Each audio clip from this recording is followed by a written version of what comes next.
Dans un pays appelé Uz, il y avait un homme nommé Job. Il était un homme intègre et droit, craignant Dieu et se détournant du mal. Job était un homme heureux. Il avait une grande famille, des richesses et des amis. Il était béni de Dieu et vivait une vie paisible et prospère. Mais un jour, Satan se présente devant Dieu et lui demande la permission de mettre Job à l'épreuve. Dieu permet à Satan de mettre Job à l'épreuve, mais il lui interdit de toucher à sa vie. Et ainsi, Job perd ses troupeaux, ses serviteurs et ses enfants. Les Sabènes et les Chaldéens attaquent et emportent tout, ne laissant à Job que ses vêtements.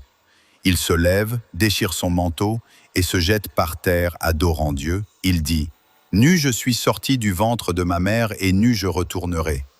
L'Éternel a donné et l'Éternel a ôté.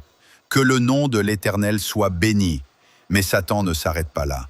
Il demande à Dieu la permission de toucher à la santé de Job. Dieu permet à Satan de le faire, et Job est frappé d'une lèpre maligne, depuis la plante des pieds jusqu'au sommet de la tête. Il est assis dans la cendre, se grattant avec un tesson de poterie. Sa femme lui dit « Tu persévères dans ton intégrité, maudis Dieu et meurs. » Mais Job lui répond « Tu parles comme une insensée. Quoi? Nous recevons de Dieu le bien, et nous ne recevrions pas aussi le mal. » 3 amis de Job, Éliphaz, Bildad et Tsophar, viennent le visiter et le réconforter. Mais ils finissent par l'accuser d'avoir péché contre Dieu.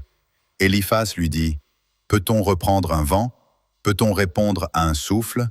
Bildad ajoute « Jusque à quand tiendras-tu ces discours, et les paroles de ta bouche seront-elles comme un vent impétueux ?» Job leur répond « Je sais que vous pensez que je suis coupable, mais je suis innocent.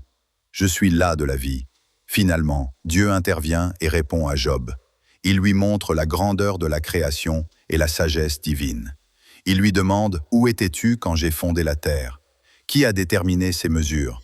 Job reconnaît la grandeur de Dieu et dit « Je reconnais que tu peux tout et que rien ne peut t'empêcher de faire ce que tu veux. » Dieu bénit à nouveau Job et lui donne 2 fois plus de richesses qu'il n'en avait auparavant.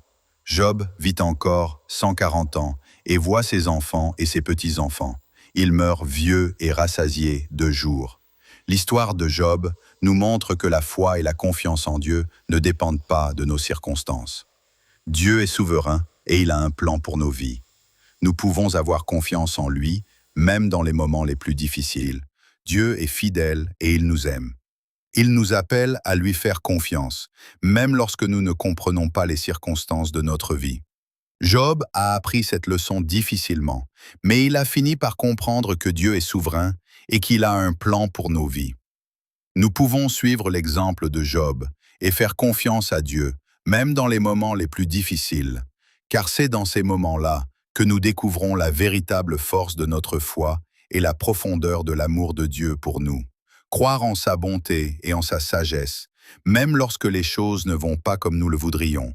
Il nous appelle à nous abandonner à lui, à nous reposer en lui et à lui laisser le contrôle de nos vies. C'est dans cette confiance que nous trouverons la paix, la joie et la force pour affronter les défis de la vie. L'histoire de Job nous enseigne également l'importance de la prière et de la communion avec Dieu. Job a prié Dieu, il a dialogué avec lui, il a exprimé ses sentiments et ses pensées. Et Dieu a répondu à Job, il lui a parlé, il lui a montré sa grandeur et sa sagesse. Nous pouvons faire de même, nous pouvons prier Dieu, nous pouvons lui parler, nous pouvons lui faire confiance. Dieu est toujours avec nous, il nous écoute, il nous voit, il nous aime. Il est notre refuge, notre force, notre sauveur.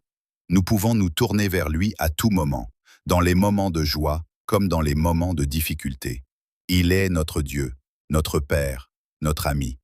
L'histoire de Job nous montre que la foi n'est pas toujours facile, qu'elle demande souvent des sacrifices, des efforts, de la persévérance. Mais elle nous montre également que la récompense est immense, que la joie de connaître Dieu et de le servir est incomparable. Nous pouvons choisir de suivre l'exemple de Job, de faire confiance à Dieu, de le servir avec amour et dévotion. Que pouvons-nous faire pour appliquer l'histoire de Job à notre vie quotidienne? Nous pouvons commencer par faire confiance à Dieu, par croire en sa bonté et en sa sagesse.